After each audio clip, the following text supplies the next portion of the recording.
Hello friends, welcome to my YouTube channel. I hope आप लोग स्वस्थ होंगे, मस्त होंगे, खुश होंगे और जन्माष्टमी एंजॉय कर रहे होंगे। तो happy Janmashtami all of you. आप सभी लोगों को कृष्ण जन्माष्टमी की ढेर सारी शुभकामनाएं। तो आज की वीडियो थोड़ी लेट हो गई थी, लेकिन आज ही मैंने शूट भी किया है और आज ही मैंने इस वीडियो को अपलोड भी किया है। तो आज जो रेसिपी मैंने बनाई थी ना, बस वो भगवान के जी का जो भोग लगता है ना, प्रसाद जन्माष्टमी जो हम सब लोग बनाते हैं, वही मैंने बनाया था। तो आज जन्माष्टमी का दिन भी था, यही प्रसाद में बन रहा था, तो मैंने यही वीडियो अपलोड की। थोड़ी पहले मुझे वीडियो डालनी चाहिए थी, लेकिन आज के दिन ही बना था तो मैं वही डाली हूँ। अगर अच्छी लगे तो प्लीज़ लाइक शेयर कमेंट जरूर करिएगा। तो भगवान जी का जो भोग बनाने के लिए मैंने चीज़ें ली थी ना, बस वही थोड़े से ड्राई फ्रूट्स थे। तो इनमें यही थोड़ा सा मैंने कढ़ाई में घी डाला था और उसके बाद इसमें मैंने थोड़ा सा काजू और थोड़ा सा बादाम भून लिया था। और थोड़ा सा जो नारियल घिसा हुआ होता है, कच्चा वाला जो नारियल होता है ना, गरी सूखी वाली, वही मैंने लिया था, उसको घिस लिया था। तो जो हम भगवान का नॉर्मली भोग बनाते हैं वो इसी तरह से बनाते हैं। उसमें थोड़ा सा ड्राई जिंजर वगैरह भी पड़ता है। मेरे घर में तो ससुराल में जब थे तो वहाँ बनता था, तो इसी तरह से पड़ता था उसमें, लेकिन मैंने यहाँ ड्राई जिंजर नहीं ऐड किया है। तो ये थोड़ा सा मखाना था जो काजू भूनने के बाद बचा था ना घी, उसमें मैंने थोड़ा सा मखाना भी भून लिया था। और ये थोड़े से किशमिश थे और ये थोड़े से मगज़ के दाने थे, मतलब जो लड्डू वगैरह में पड़ता है ना बीज, वही था। तो भगवान जी का भोग था तो इसमें तो बहुत सारी चीज़ें पड़ती हैं, लेकिन मेरे पास जो भी चीज़ें थी मैंने वही डाल के बनाया था। इसमें सौंठ वगैरह भी पड़ता है, उसका लड्डू भी बनता है। तो जब ससुराल में थे ना तो वो सब बनती थी चीज़ें, लेकिन मैं ज़्यादा कुछ कर नहीं पाती, थोड़ा ही सब मुझसे हो पाता है। तो मैं वही जो थोड़ी बहुत है वही बनाई है भगवान जी के लिए। तो बाकी किशमिश और मगज़ भी मैंने हल्का सा फ्राई करके निकाल लिया था। और जो बचा हुआ घी था उसमें मैंने ये जो घिसा हुआ नारियल था ना, सूखा वाला नारियल जिसको आप लोग गरी कहते हैं या नारियल कहते हैं या खोपरा कहते हैं या जो भी, वही मैंने घिसा हुआ था। उसको भी मैंने हल्का सा फ्राई कर मतलब भून लिया था, गरम कर लिया, रोस्ट कर लिया था। उसके बाद सारे जो ड्राई फ्रूट्स थे ना, जैसे मखाने और काजू और बादाम, उनको मैंने ग्राइंड कर लिया था। याद रखेंगे इसको बहुत ज़्यादा बारीक नहीं करते हैं, हल्का मोटा दरदरा ही रहता है। ये खाने में ना इसके चंक्स बहुत अच्छे लगते हैं और अच्छा बनता भी है। तो उसके बाद मैंने कढ़ाई में थोड़ा सा डाला था घी, और उसके बाद मतलब 1 चम्मच। और ये गुड़, ये जो बनाया था ना, ये गुड़ में ही बनता है। जो इसका मतलब ये जो भगवान जी का भोग बनता है, ये गुड़ में ही बनता है। आप चाहें तो शुगर में भी बना सकते हैं, लेकिन गुड़ वाला ज़्यादा अच्छा होता है। और इसमें ड्राई जिंजर भी पड़ता है, लेकिन चूँकि नहीं था मेरे पास तो मैंने नहीं डाला था। जब ये पाक हो गया था ना गुड़ का, नॉर्मल पाक जैसे बनाते हैं गुड़ वाला, वैसे ही बनाया था मैंने। तो सारे जो ग्राइंड किए हुए ड्राई फ्रूट्स थे वो, और जो नारियल घिसा हुआ था और किशमिश और मगज़ के बीज, मैंने सारी चीज़ें एक साथ इसमें मिला दी थी। और इनको अच्छी तरीके से प्रॉपर तरीके से मिलाएंगे, क्योंकि जितना अच्छी तरीके से ये मिले रहेंगे ना, उतना ही अच्छा इनका बर्फ़ी भी बनाने में या लड्डू बनाने में, जो भी आपको पसंद हो वो आप बना सकते हैं, इसका बनेंगे। तो उसके बाद मैंने इसमें डाला था थोड़ा सा छोटी वाली इलायची कूट करके।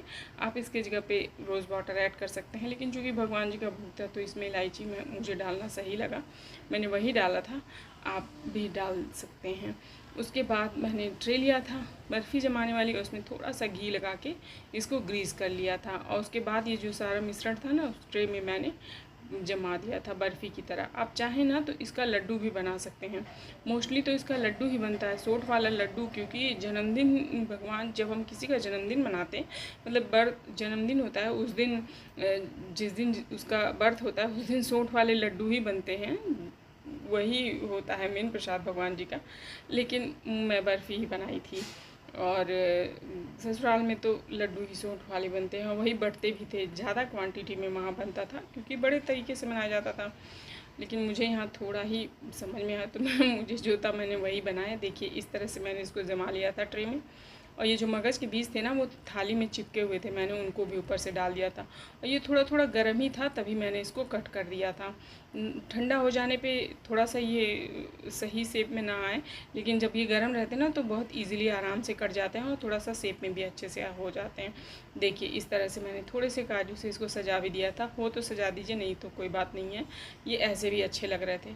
उसके बाद जो मेन प्रसाद जन्माष्टमी का होता है वो होता है धनिया वाली पंजीरी, जो धनिया की बनती है पंजीरी ना, वो भगवान जी का फेवरेट प्रसाद तो यही होता है।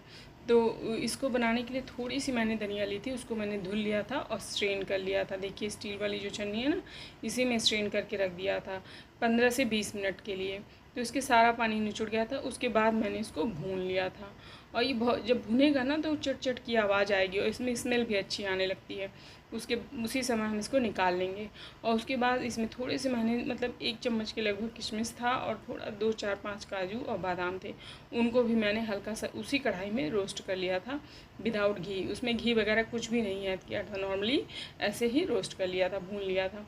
और उसके बाद जो ये धनिया था ना, इसको मैंने ग्राइंड कर लिया था ग्राइंडर में, देखिए इस तरह से। तो जो धनिया की पंजीरी है ना, हम लोग के यहाँ इसी तरह से बनाई जाती है, और भी काफ़ी चीज़ें इसमें मिलाई जाती हैं, लेकिन मैंने थोड़ा सा ही किया था जितना मुझसे हो पाया था। उसके बाद मैंने यहाँ पे डाला था शुगर, और जो बचा हुआ दोबारा निकला था ना धनिया, उसको भी मैंने इस तरह से ग्राइंड कर लिया था। तो इसी तरह से ये प्रसाद मैंने बनाया था। कल असल में कल व्रत भी था, हल षष्ठी वाला, तो वो भी पूजा व्रत वाला था, इसलिए आज थोड़ा कम ही प्रसाद वगैरह की तैयारी हो पाई। जितना हो पाया मैंने आप लोगों से शेयर किया है। अगर अच्छी लगे वीडियो तो प्लीज़ लाइक शेयर कमेंट ज़रूर करिएगा। उसके बाद मैंने इसमें वो जो काजू और बादाम मैंने रोस्ट किया था ना, वो ऐड किया था, और किशमिश को मैंने ऐसे ही उसमें ऐड कर दिया था। तो ये काजू बादाम थोड़ा सा मैंने कलबट्टे में क्रश कर लिया था। इससे क्या होता है ना, ये अच्छे लगते हैं। इसको भी मैंने इस तरह से मिला दिया था। अब सारी चीज़ों को हम अच्छे से मिला देंगे। तो ये जो बन गई भगवान जी की धनिया वाली प्रसादी, इसको हम लोग धनिया की पंजीरी भी कहते हैं। भगवान जी का तो ये मेन फेवरेट प्रसाद है, इस जन्माष्टमी में ही ये बनता है। ऐसे तो हम कभी नहीं बनाते, लेकिन जन्माष्टमी जिस दिन भगवान जी का जन्म होता है उस दिन हम इसको ज़रूर बनाते हैं। तो ये पंजीरी भी तैयार थी, और इधर ये बर्फ़ी भी, जो मावा बर्फ़ मतलब मावा पाक बर्फ़ी जो भी है भगवान जी का भोग, वो यही है। देखिए बहुत ही अच्छे तरीके से, अभी ये थोड़ा गर्म ही था ना तो थोड़ा सॉफ्ट था, ये भी थोड़ा ठंडा होगा तो नॉर्मल बर्फ़ी की तरह हो जाएगा। तो मुझे चूँकि वीडियो में दिखाना था, इसलिए मैंने जल्दी ही इसको दिखा दिया था। थोड़ा सा सॉफ्ट था, लेकिन वो सॉफ्टनेस अच्छी लगती है। और कैसी है ये रेसिपी ज़रूर बताइएगा। भगवान जी के भोग में बहुत सारी चीज़ें बनती हैं, मुझे जो समझ में आया मैंने वही बनाया है। आप लोग प्लीज़ लाइक शेयर कमेंट ज़रूर करिएगा। वीडियो कैसी लगी ज़रूर बताइए।